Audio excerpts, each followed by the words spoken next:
창세기 39장에 기록된 이 말씀을 통해서 하나님께서 주시는 은혜를 우리가 함께 나누기를 원합니다. 오늘 이 창세기 39장에는 형들에게 팔려간 요셉의 인생에 대해서 기록을 하고 있습니다. 세상에 이런 기구한 인생이 있을까요? 자기 형들에 의해 종으로 팔려간 요셉은 17살의 나이에 엄청난 고난을 겪게 됩니다. 아버지의 사랑을 독차지하고 채색 옷을 입고 살았던 이 요셉이 하루아침에 모든 것을 다 잃어버리고 이방 나라의 종이 되어버렸습니다. 인간적으로 볼 때 끝장난 인생입니다. 그러나 하나님의 시각에서 볼 때는 미리 보내진 하나님의 일꾼입니다. 여러분, 하나님께서는요, 때가 되면 이 야곱의 가족들을 애굽으로 내려보내야 했습니다. 이것은 이미 아브라함에게 약속했던 내용입니다. 여러분, 창세기 15장 14절 말씀에 보시면요, 네 자손이 이방 나라에서 객이 되어 400년을 지내게 될 것이라고 약속을 했습니다. 여러분, 이것은 하나님의 계획이었습니다. 여러분, 이 애굽은 함의 아들로서 죄악을 상징하는 땅입니다. 이 죄악의 땅에 이스라엘 백성들을 들여보내서 구별된 삶을 살게 하시다가 그 죄악의 땅 애굽에서 출애굽하는 것이 바로 하나님의 구원 계획의 출발이었습니다. 그런데 이 이방 나라인 애굽에 이 야곱의 가족들이 들어가기 전에 이 야곱의 가족들이 살 수 있는 환경을 만들어 놓아야 하는데 하나님께서는 그 일을 할 일꾼이 필요했던 것입니다. 그래서 하나님께서 특별히 요셉을 뽑아서 애굽으로 미리 보낸 것입니다. 제가 지난번에 시편 105편 17절에서 19절까지 말씀을 읽어드렸는데요. 여러분, 거기 보시면 하나님께서 한 사람을 앞서 보내셨다라고 기록을 하고 있습니다. 그래서 오늘 성경에 보시면 여호와께서 요셉과 함께 하셨다라고 말씀을 하고 있는 것입니다. 요셉을 애굽으로 보내신 분이 하나님이시기 때문에 하나님께서는 늘 요셉과 함께 하시고 또 요셉을 지켜주시는 것입니다. 그래서 요셉의 인생은 세상적으로 볼 때는 고난의 인생이지만 신앙적으로 볼 때는 늘 형통한 삶을 살아가고 있는 것입니다. 그래서 요셉이 가는 곳마다 사람들이 하나님이 함께 하심을 보았고 또 요셉이 하는 일에는 늘 하나님의 은혜가 있었다라고 말씀을 합니다. 여러분, 창세기 39장 3절 말씀에 보시면 그의 주인이 여호와께서 그와 함께 하심을 보며 또 여호와께서 그의 범사에 형통하게 하심을 보았더라라고 말씀을 합니다. 그리고 창세기 39장 5절 말씀에도 보시면 그가 요셉에게 자기의 집과 그의 모든 소유물을 주관하게 한 때부터 여호와께서 요셉을 위하여 그 애굽 사람의 집에 복을 내리심으로 여호와의 복이 그의 집과 밭에 있는 모든 소유에 미친지라라고 말씀을 합니다. 이 말씀들에 보시면 사람들이 여호와께서 요셉과 함께 하심을 보았다라는 표현을 하고 있고요. 또 요셉이 하는 일들에는 하나님의 복이 임했다라고 기록을 하고 있습니다. 여러분, 하나님께서 함께하는 인생이 은혜요, 복이 되는 것입니다. 그러면 우리가 생각을 좀 해봐야 됩니다. 하나님이 함께하는 인생이 복이 된다면 그러면 우리가 어떻게 하면 이 하나님과 함께 할 수 있을까? 한번 생각을 해봐야 되는 겁니다. 여러분, 우리가 하나님께 도와달라고 기도하면서 매달리면 그렇게 될까요? 여러분, 요셉이 종으로 팔려갈 때 신세를 한탄하면서 울며 불며 하나님께서 함께 해달라고 매달리며 기도를 했을까요? 여러분, 우리 한국 사람들은 열심히 기도하면 뭔가 될 줄 압니다. 하나님께 복을 받고 형통하게 되려면 시간을 정해놓고 열심히 기도하고 하나님께 부르짖고 매달리고 금식하고 철회하고 때를 쓰면 될 줄로 생각합니다. 그런데 여러분, 그게 한국 사람들의 착각입니다. 하나님께서는 하나님의 계획을 가지시고 우리를 인도하시는 분입니다. 그리고 그 사람과 함께 하실 때는 반드시 이 하나님 말씀을 통해서 약속하시고 그리고 그 하나님의 말씀을 그 마음에 깨닫게 하심으로 그 사람의 마음을 이끌어 가시는 분이 하나님이십니다. 그래서 여러분, 시편 105편 17절부터 19절까지 말씀에 보시면 하나님께서 말씀으로 이 요셉을 단련했다라고 분명히 기록을 하고 있습니다.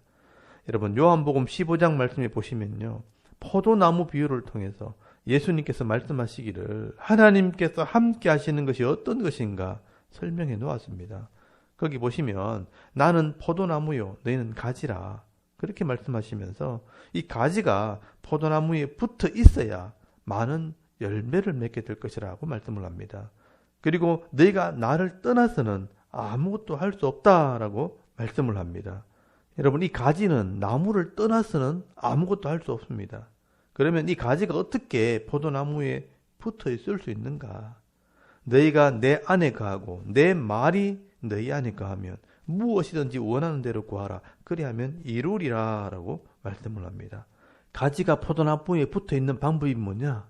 내 말이 너희 안에 거하는 것이 바로 너희가 나와 함께하는 방법이라 라고 말씀을 하는 것입니다. 여러분 요셉이 하나님과 함께하는 방법은 이 하나님의 말씀이 요셉 안에 있게 하는 것입니다.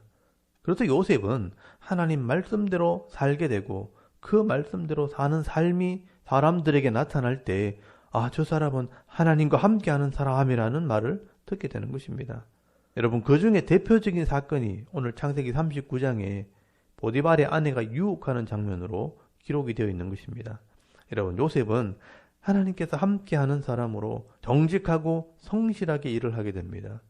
그러니까 그 주인 보디발이 요셉에게 집의 모든 것을 다 맡겨버렸습니다. 그래서 이 요셉은 이 보디발의 집에 가정 총무가 되었다라고 말씀을 합니다. 그 집에 모든 것을 관리하는 관리인이 된 것입니다. 그런데 이 보디발의 아내가 요셉을 보고 욕심이 생겼습니다. 요셉이 용모가 아름답고 준수했기 때문에 종을 가지고 싶었던 것입니다. 여러분 고대 시대의 종은요 주인의 소유물이기 때문에 주인이 종을 가지는 것은 얼마든지 가능한 일이었습니다. 더군다나 이 주인의 아내에게 사랑을 받는 것은 세상적으로 볼 때는 좋은 기회가 될 수 있는 것입니다. 그런데 요셉은 그렇게 생각하지 않았습니다. 여러분 창세기 39장 8절에서 9절까지 말씀해 보시면 요셉이 이렇게 말합니다.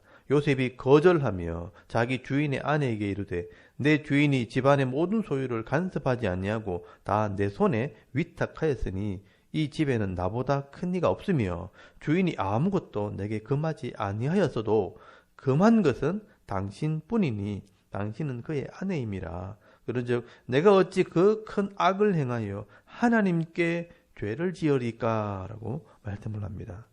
여러분 이게 세상 사람들과 요셉의 다른 점입니다. 세상 사람 같으면 자기 욕심을 이루려고 이 주인의 아내와 동침하고 주인의 재물도 가지려고 했을 것입니다. 그러나 요셉의 마음에는 하나님이 계신 것입니다. 더 정확하게 말하면 하나님의 말씀이 마음에 있는 것입니다. 그러니까 내가 하나님 앞에서 죄를 지을 수 없다라고 말씀을 하는 것입니다. 여러분 이 말은 요셉의 마음에는 분명한 하나님의 말씀의 기준이 있었다는 것입니다.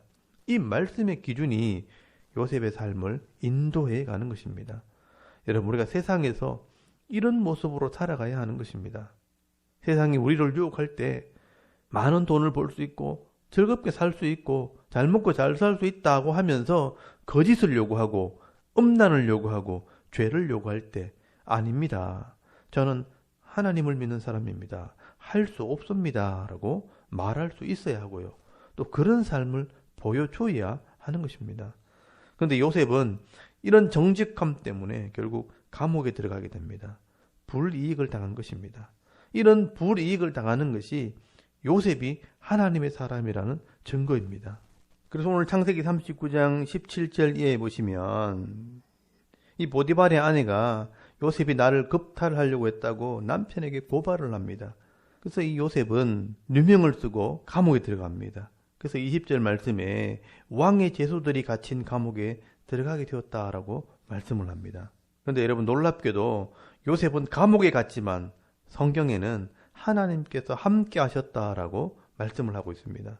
그래서 여러분 창세기 39장 21절 말씀 보시면 여호와께서 요셉과 함께 하시고 그에게 인자를 더하사 간수장에게 은혜를 받게 하시매라고 말씀을 하고 있습니다. 그리고 23절 끝에 보시면 여호와께서 요셉과 함께 하심이라 여호와께서 그를 범사에 형통하게 하셨더라라고 말씀을 합니다.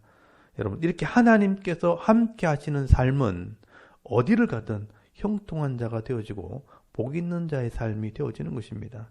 모든 것이 합력해서 선이 되게 하신 하나님을 체험하게 되는 것입니다.